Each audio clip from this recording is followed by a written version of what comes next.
Greetings of the day, and in today's class I am going to introduce you with some more topics under the concept basics of Python programming.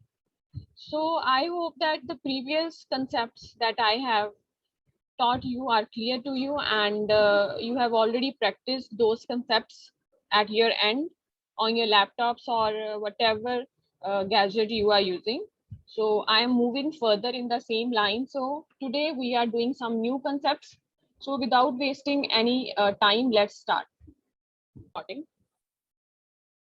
After that, I have introduced you with this division operator. This is also a normal division operator, right?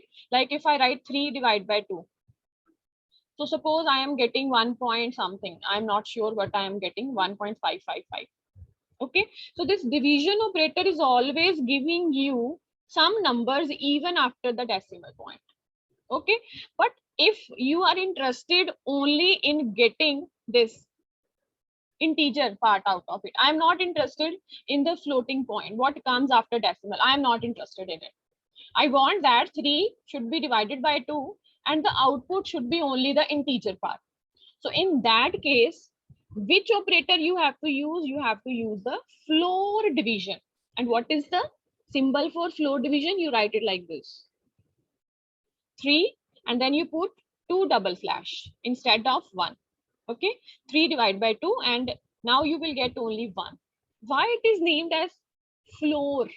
You remember that floor function? If you apply a floor function on any number, suppose 1.2. So what it was giving? It was giving me only the float, the integer part. You remember it returns only 1. If I apply floor on 3.5, that function was giving me only, it was returning me only 3, right? So this floor function and this floor division operator, they work same. It means this floor division operator is equals to the floor function that you used. Similarly, this exponent operator, this power operator is similar to which function? Power function. So it means that there are two things that you can use in Python for doing the same. Okay, so here is an example, and there was a question being asked to me in the last class that suppose, ma'am, we are using this floor division operator and you are telling us that it returns you only integer. Can we divide floating point numbers also with floor division? Yes. Yes. You can also divide floating point numbers. Okay. So suppose if I divide 2.5 with a number like, let the number be 1.3. So here the operator I am using is floor division operator. So what will be the output? Because it is a floor division operator, it will only return you the integer part. But as you are dividing the floating point numbers, the output will be like this: 1 point and then 0. Suppose I am dividing these numbers using division operator. 2.5 divided by 1.3. I am using normal division operator. The output can be like this: 1.555. Okay, it will come in decimals. But if instead of division, I apply floor division and I am doing the floor division of two floating point numbers, my output is still of the type integer, but as it is a floating point numbers that I am dividing, it will be 0.0. The 0.0 will come with it. Although 1.0 is same as 1, but the representation will be in the form of floating point numbers.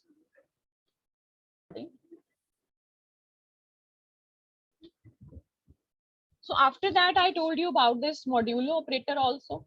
This modulo operator, we call it percentage operator also, but actually it is a modulo operator, modulus. Okay, and what it give us? What will be the output of it? The output of it will be the remainder. You remember when we divide two numbers, suppose I am dividing 3 with 2. Okay, so if I am putting the division operator, so how it works? The division operator works like this: 3 is here, 2 is here, right? What is this? This is my dividend. What do you call it? Dividend. What is this? Divisor. Okay. And when you divide your dividend with your divisor, what do you get? 2 ones are 2 and there is 1 as remainder coming. Okay.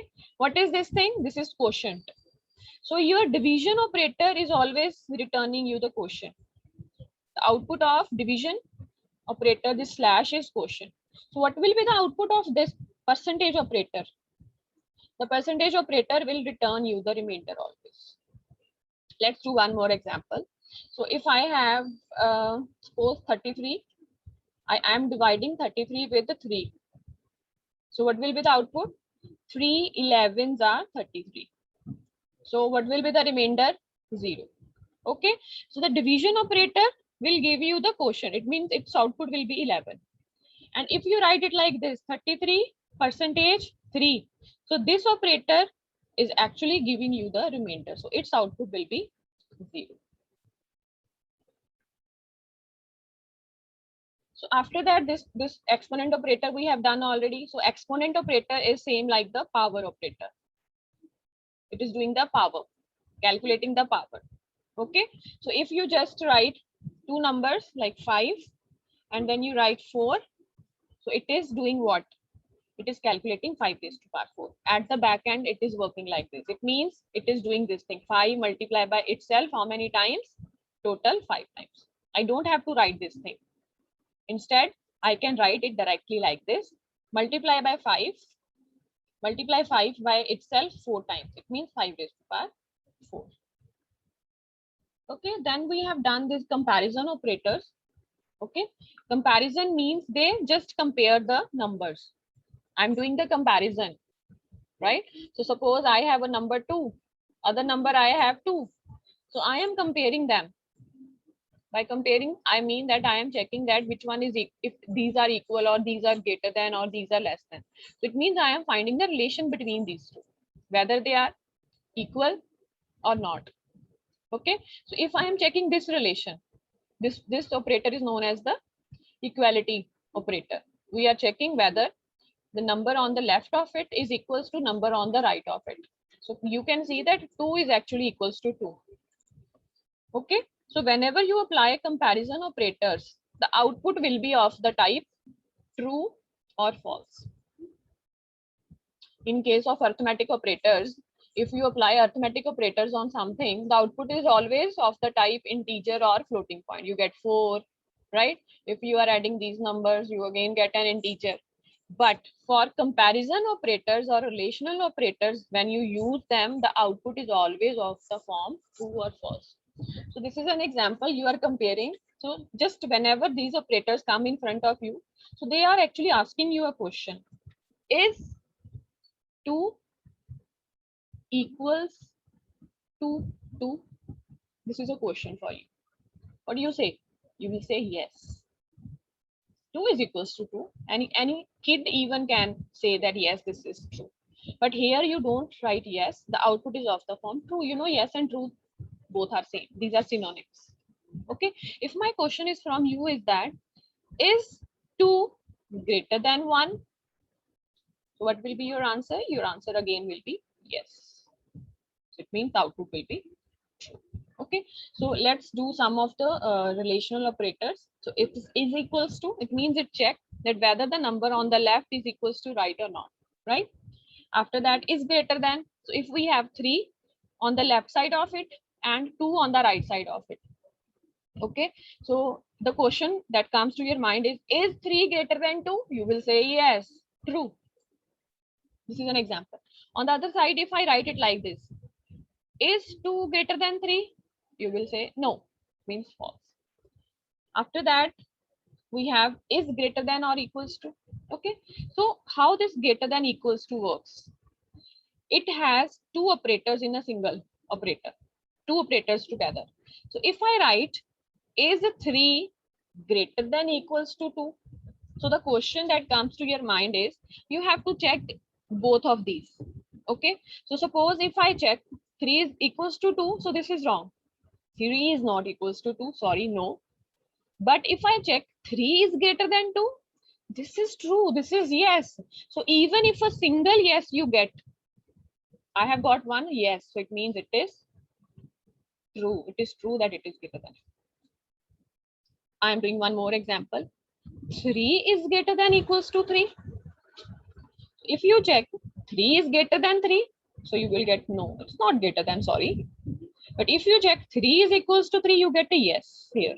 So even if a single yes you get, the whole thing will become yes, that is true. This is true that it is greater than. Okay. Similarly, there is an opposite one, less than, and then less than equals to, and the last one not equals to. I'm asking you 3 is not equals to 2. You will say yes, ma'am, 3 is not equals to. True, ma'am, you are saying it right. If I say 2 is not equals to 2, you will say sorry, ma'am, it is actually equals to 2.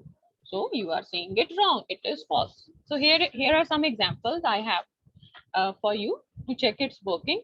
Okay. So 2 is equals to 2. The question that I am asking you is 2 equals to 2? So what thing comes to your mind? You will say true. So the output will be true. Okay. The next thing is 7 greater than equals to 8? 7 greater than equals to 8. So first check. Tell me 7 is greater than 8? No. Tell me 7 is equals to 8? No. You got 2 no's, it means the output is no. So by no, I means it is false. Let's check this one. 9 is not equals to 9. But actually it is equals to 9. So it means I am saying it wrong. It is false. Right? 9 is not equals to 9. False. 5 is greater than 3. Very easy. True. 4 is less than equals to 6. So if I check this, 4 is less than 6. True. This is true. 4 is equals to 6. This is false. But even if you get 1 true, it means it is true. The last one, I guess, yes. 4 is less than 4. Anyone can tell that this is false. 4 is not less than 4. Actually, it is equals to. Got it? Now, this is a new topic that we are going to do today, and I hope that you might have done it when you were studying mathematics at your school. Okay. So even if you don't remember it, don't worry, we will do it today and it will be clear to you. Okay. So we have operator. This word is operator. So what do you mean by operator? Operator mean any symbol that we use to do some operation. For example, there is plus symbol for doing addition, minus for doing subtraction, this for doing product, multiplication, division, right? Even exponent, even floor division, right? Even these are the operators that we have done, comparison operators. So all these are operators. Okay. Now there are two terms. First term is known as operators precedence. Second term is operators associativity. Okay. Now we will do these two terms one by one. Okay. So first of all, if you read this line, the operator precedence determines the order in which the Python interpreter evaluates the operator in an expression. I hope that you all have studied this rule, board mass, while you were at school. Okay. So suppose I have an expression, right? This is an expression, suppose. This is an expression. Why it is an expression? Because it is made up of operators and operands. So this is an expression. So if you have an expression like this, so how you solve it? So this expression is 4 plus 6 minus 3 plus 2. Okay. So the question that comes to your mind is that this expression has lots of operators. It has 3 operators. So which operator should I try first? Should I do the addition first, 4 plus 6? Or should I do the subtraction first, 6 minus 3? Or should I do this addition first, 3 plus 2? You can't do everything together. You have to go step by step. Okay. So this board mass is actually helping you. So this board mass says that in an expression, if there are brackets, some expressions have brackets also. If there are brackets, just remove them. So BO stands for brackets off. So brackets off means that in an expression, suppose in an expression, I have something like this. So it means I have to just first give the highest priority to this thing. I have to first solve this thing. Okay, it means I have to solve this thing, means I have to just off the bracket, remove the bracket. So how I can remove the bracket? If I solve it, so I have to solve it first, because this is at number 1, bracket off. If I solve it, 6 minus 2, I will get 4 and rest remains same. After that, in an expression, if there is division operator, do it second, or multiplication operator. Brackets of division, multiplication. Okay. If division is there or multiplication is there, do them. Then there is addition and then there is subtraction. Okay. So this division and multiplication, they happen after the brackets are solved. Okay. So can you see that we have just follow an order? We have followed one order. What will happen first? Brackets will be off first. Then there is division. Then there is multiplication. Then there is addition. Then there is subtraction.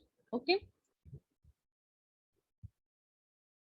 Okay. So whatever I am saying, that will this thing will happen first. Bracket off will happen first.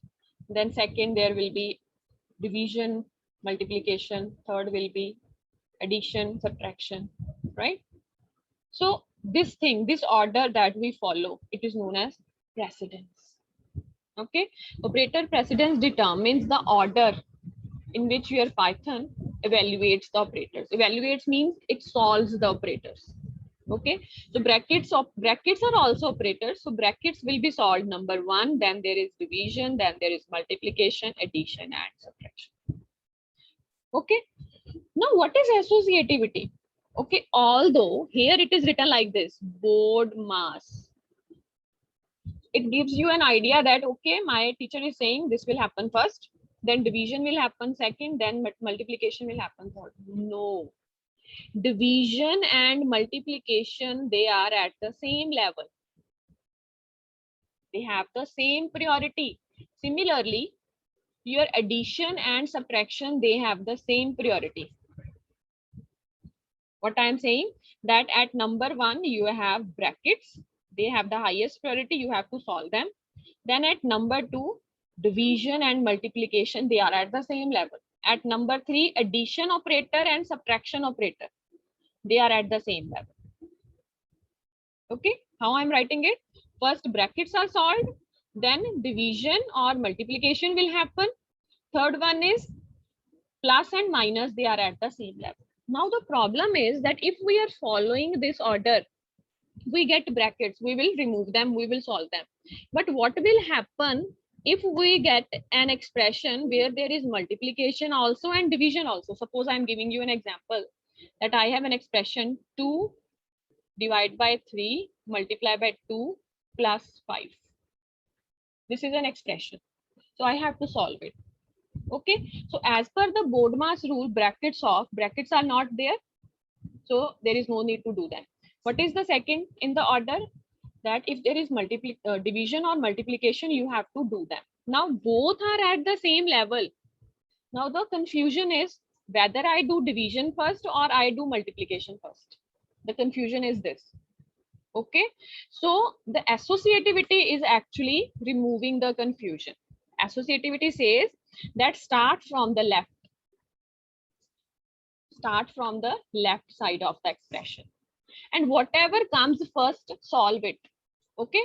Now, although this division and multiplication, they are at the same level and you are confused whether to division first or multiplication first, associativity is helping you that when you start from the left, whatever operator comes first, solve it.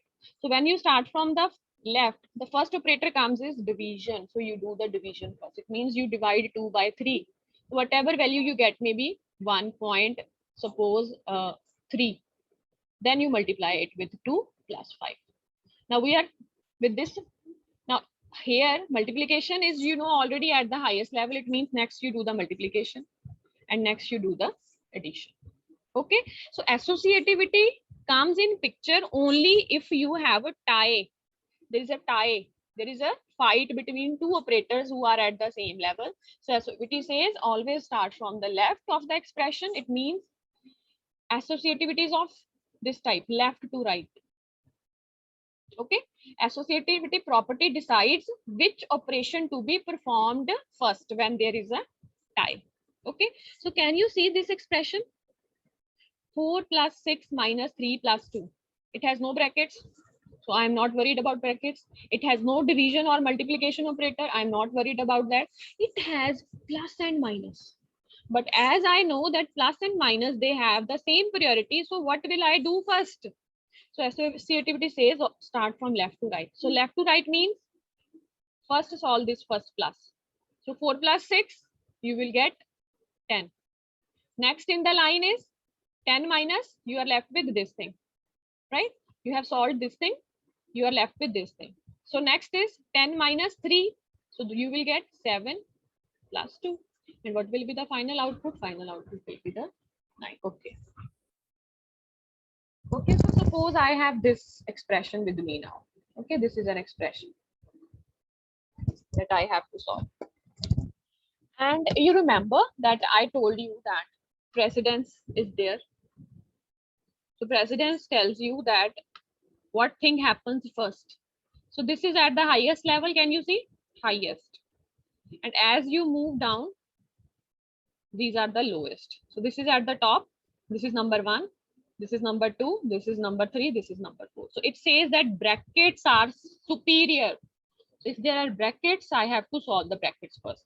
The second one is the power operator. So the second priority after brackets is of power operator. So if in an expression there are brackets also,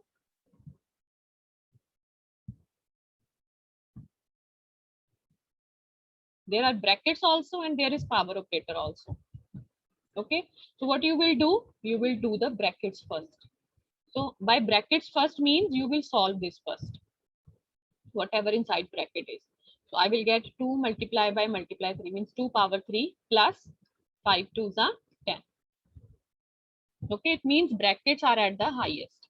Next priority is of the star, double star means power operator. Now these 4 are at the same level: multiply, divide, floor division, and percentage. What do you look? Okay, so if in an expression these 4 comes together, these all 4 are present. So which one to solve first? Always follow the rule left to right. Okay, let me do this example. 4 multiplied by 6 plus 8 floor division 2. Okay, so the operator which is at the highest out of these, you know that this is not present. After that, this is also not present. Can you see this multiplication is there? It is at level 3. It means I have to solve it first. Okay, this plus is present, but it is at level 4, so I will not solve it first. Okay, then there is this floor division operator. It is also at the level 3, more than plus. It is at top level than plus. Okay, so I have to solve this and this first, because these two are at the same level, this and this, and they are above plus. But now as they are at the same level, multiply and division, floor division, they are at the same height. So which one to solve first? So always start from the left side of the expression, and whatever operator you get first, solve it. So I get this multiply operator first, so I will solve it first. So 4 6 are 24, right? And then plus I will not solve because it is at the lowest priority, and I am left with this. I'm left with this thing. Next, what I have to solve? I have to solve this thing. So 24 plus 8 floor divided by 2, that is 4 I will get. And the last one is I have to solve the plus operator, so I will get 28. Okay, so this is how we do it. I hope that this is clear now. So suppose I have it like this.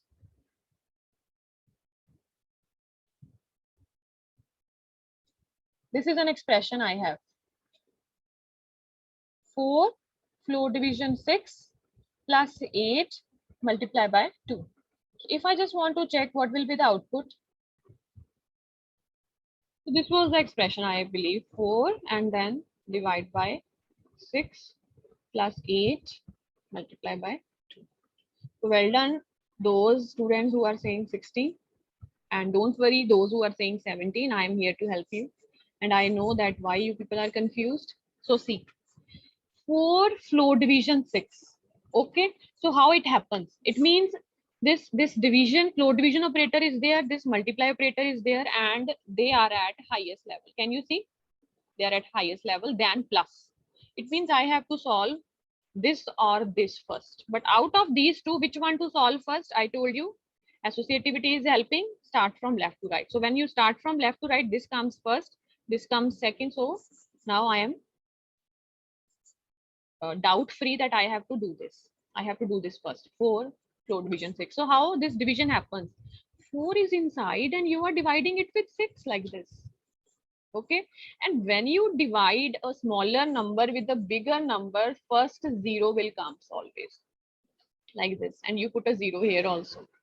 Okay, and then you write it 6 6 are 36, something like this, right? And it goes like this. But this is division. You have applied floor division, so floor division will cut this negative, this decimal point. It will give you only 0. So this is 0 only. And what now next you have to solve this part. 8 2s are 16. So it's 0 plus 16.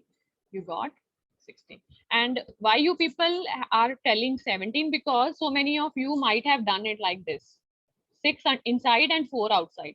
4 1s are 4. And then point something and you have picked that one, which is wrong. 6 is not inside. Instead, 4 is inside. Am I right? This is precedence. Precedence is here, right? And it is telling the order of this.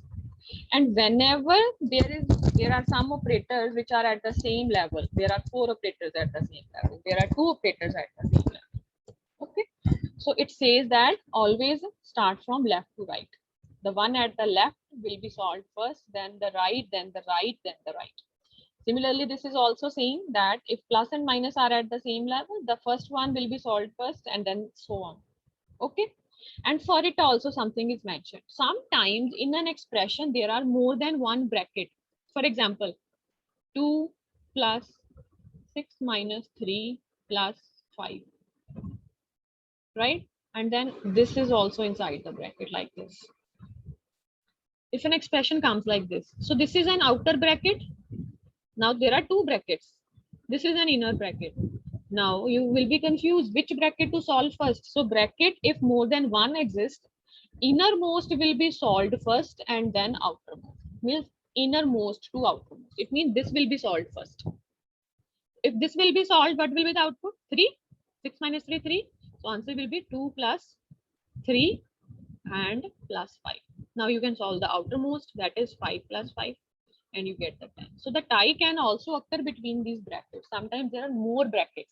So inner bracket will be solved first and then the outermost brackets can be resuming the recording. So there is one more thing about associativity. Okay, so we have covered this thing left to right. Right, we have covered that if in an expression there are some operators who are at the same level of precedence, so which one to solve first? So the associativity says that you can solve them from left to right. But associativity is of 2 types. One that we did just now, it is from left to right. There is another one that is right to left. Okay, so can you see this is also an operator? Equals to is also an operator. So if I write something like this, x is equals to y is equals to z is equals to some value 3. Okay, so this 3 value will be assigned to which variable first? To x first, to y first, to z first. So it says that right to left it will happen. Okay, so right to left means you go from right side to the left side. It means 3 will be first assigned to z, then it will be assigned to y, and then it will be assigned to. So for expressions like this which have equals to, associativity changes the direction. So it goes from right to left. Okay, but for operators that we need to solve, like this example, it always go from right to left. And after that, we will do this topic later on, bitwise operators. First, I just want to do this with you. I hope that you have done it already. Compound assignment operator. Okay, now let's study that what this compound assignment operator actually is. Okay, so I hope that you have done this multiple times. You have x with you and you write x equals to x plus 1. So what is happening here? Actually, to x you are adding value 1, and whatever output it generates, you assign that value to again x. It means, first of all, what you are doing addition, and whatever value you get from this, you just assign it to again x. Okay, this is it. This is how it happens. So it means plus is happening first, this addition is happening first, and then this assignment is happening. So plus is happening, addition is happening first, then equals to is happening. It means assignment is happening. Okay, so we can write this thing like this also: x plus equals to 1. Okay, it means you are just replacing this thing with this thing. This is known as compound assignment. You put it together. So what does it mean? It means x will be added with 1. It means x will be added with 1, and the output will be again assigned to the left side, that is x. I hope that you have done. We have this import command, right? This is also mentioned here, right? So import in Python is actually similar to hash include and then header file in C or C++. So if you write import in Python, it is equals to, in Python you write import, and in C or C++, what do you write in place of it? You write hash include, and then you give any header file. So these two are the same. This is simple. Here you have write so many things. Here you just write import and then the name of the module. For example, Python modules can get access to code from another module by importing. You can't use them unless you import them. For example, how you import? You write import keyword and then you write the name of the module that you want to import. So it means you must know the name of the module that you want to import. For example, if I want to import math, it means how I write import, and then I write math. Okay, and then you can write print math dot square root of 4. This is how you use it. So what will be the output? It will be 2. Okay, or you can just write print math dot pi. It will give you the value of pi, that is 3.14. Right, so this slide just tell you that how you can import any module that you want to use. So suppose I want to use the square root function. I'm not able to use square root function. You remember in C++, if you want to use square root function, SQRT, you can't use this unless and until you are including math.h at the top of the program. You have to include hash include math.h at the top, only then you can use the square root function. Similarly, now we are working with Python. There is no need to write hash include. Instead, you write import. Right? So in place of hash include in Python, we use import and then just we write the name of the header file. There we call it header file, math.h in C++. Here we call them module. So I am importing math. You know this thing that India is importing so many things from other countries. What is import? Import means something that we get from other countries. We are importing, suppose we are importing cars, we are importing clothes from the other country. What is export? Export means whatever you just transfer from your country to other, commercially for business purpose. You have something, there is, suppose that in Bihar particularly, they are best in growing rice. Okay, and then they export this to other countries. America gets the rice from India. That is export. Import means to bring something from somewhere, from other countries. So here I am importing math here. I'm bringing it here. Why I'm importing it here? Because I want to use a function which is under math module. What is the name of that function? That is square root.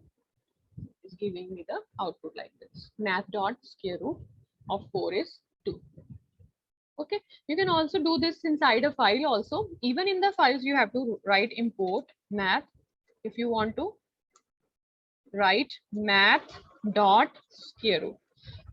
So how you use the function? First you write the name of the module and then you write the name of the function and then you pass it any value for which you want to calculate the square root. And as it is a file, you can't get the output unless you write print here. It will not print it for you. I'm saving it on the desktop and let the name be 1. And if I run it, this is the output I get. I hope that I have made it even more clearer. So this is the last slide that we have covered today, and I hope that you have enjoyed today's session, and whatever I have taught you, it is clear and you got a clear understanding of it. All your doubts are now clear, and you have got the understanding, and you will be able to do it on your own, on your laptops whenever you get the time. Thank you. Okay, so once again, I am going to start a new topic, and the name of this topic is decision statements. Okay, so in real life also there are scenarios where we have to make decisions. Let me give you a simple example. When we are kids, right, and we are at school and we are studying, we often get this option from our parents that if you will get good score, good marks in your class, I will gift you maybe a pair of shoes or maybe a beautiful dress, right? It means if you get the good score, then you are eligible to get a beautiful dress or a pair of shoes or maybe a bike or maybe a cycle, something like that. Otherwise means if you are not able to achieve the good grades, you will get nothing. Okay, so the decision that whether you get a beautiful dress or a bike or a pair of shoes or a bracelet or a necklace, this completely depends upon what you get in the class, what marks you score in the class. Okay, you score good marks, you will get the gifts. Otherwise, else, if you score the good marks, you will get all these gifts. Otherwise, else, you will get nothing. Okay, so what is actually deciding it that you get the gifts or not? Your marks are going to decide. Okay, let me give you one more example. This thing comes to your mind that tomorrow, if there will be rain, I will play inside. Otherwise, I will go out and play football. So what is going to be the deciding factor? The weather is going to be the deciding factor. So if it will be rain, you will stay at home, else you will go to the playground and you will play football. Okay, let me give you one more example. Let's suppose you are going to just cast your vote. Okay, there is one booth being installed in your area and being set up in your area, and you visit there, okay, to cast your vote. When you arrive there, there is a person sitting at that side and he will ask you your age. You know that to cast your vote, the right age is 18 and above 18. Okay, he will ask you a question, what is your age? So you will say that I am 20, or even if he will see your Aadhaar card or anything, so he will get the idea, okay, this person is 20, of 20 years old, right? And his age is actually greater than 18.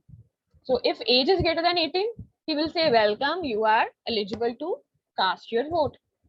But there is also one kid with you, and he asked that kid, okay, what's your age? So the kid says, okay, I am 5 years old. So the person will compare, okay, 5 actually is less than 18. The person should be 18. It means that kid is not eligible to cast the vote. So who is going to decide? Your age is going to decide. If you are 18 or above 18, welcome, you can cast the vote. Otherwise, else you are not able to cast the vote. So in real life also, we always come with some scenarios like this. We face some scenarios where you have to make decision on the basis of some condition. Without wasting any time, let's start it. So in Python also, there are certain decision statements that are being supported by Python. The first one is if. The if that you have done with C or C++ already, the if else. Then there is nested if. and then there is multi-way if else statements. Okay, so these are just the names, and when I will do these with you in detail, I will explain the concept to you. We will do programs, so every thing will be more clear. Okay, so just now you should know that there are four different decision statements. The very first one is if statement, the second one is if else, third one is nested if, and the last one is okay. So today I will focus on the very first, that is the if statement. Okay, so if you remember that what was the syntax of if in case of C++. So first of all, let's study what if statement is actually. So the if statement executes the statements following the if statement if the condition is true. That's really tricky. So just look at this syntax. So how you write it, you always write if, and then there is some condition followed by if. If that condition is true, and in case of Python, after condition, you put a colon. This is really, really important. This colon that you put, it's a part of the syntax. So first you write if, then you write the condition. If that condition is true, these statements that you write after if, they will be executed. But if the condition is false, these statements will not execute. It means this condition is actually a door. Okay, if the condition is true, it means that door will open and you will be able to reach this statement. By reaching this statement means these statements will be executed. But if condition is false, it means this will remain closed. This door will remain closed and these statements will not be executed. Okay, but this colon is really important, and why this colon is important, I will explain you. Okay, so how your if statement starts, you can see it here. Okay, the keyword if, this if keyword is actually beginning your if statement. So your if statement always begins with if keyword, right? And after you write a condition, the condition is actually what? It is a Boolean expression. Why we call it a Boolean expression? Because you know the Boolean expression's output is always either true or false. So that's why I am saying that this condition is a Boolean expression, because when you check this condition, it either turns out to be true or it turns out to be false. Its output is always of the form true and false. And it also determines, it is going to decide, it determines whether or not the body of if block will be executed. It means it will decide that if it is true, it will decide that this will run. And if it is false, it will decide that this thing should not run. So condition is going to decide everything. Okay. And a colon, this colon, if then condition, and then this colon is must. In case of C++, you remember after if you put the brackets and then write the condition. And then the body of the if you write always inside the curly brackets in case of C++. Here, brackets are not available. In Python, you have no brackets, no curly brackets. When you put colon, what happens? I will show you in the idle, and after that you can write the statements. Okay, so the statements, you can write one statement, you can write more than one statement, that's your choice. That's why it is written statement or statements. Okay, and the statement or statements are executed if and only if the condition within the if statement is true. If this condition is true, only then these statements will run, otherwise these statements will not run. So just go through the syntax. You write if space condition that you have in your mind, you write colon, and then you write the body of your if. Okay, so let me show you with an example. So suppose this is a blank file. Okay, and I just want to prove that how this if works. Okay, so suppose I first get the age of the student, right? Any student. So if you get age, so suppose I am storing the age in age variable, and as age is an integer, I have to write it like this: int input and enter your age will be the message that I will send. Okay, like this. So what this statement will do, it is actually prompting the user to just enter his or her age. Okay, so suppose if user enters 12, so that 12 will be assigned to your which variable? Age variable, right? So what you are going to do with this age? You are going to compare with the help of if. If age is greater than or equals to 18. This is how you write. If the age entered by the user is actually greater than or equals to 18, then you have to put the colon here. And see very carefully.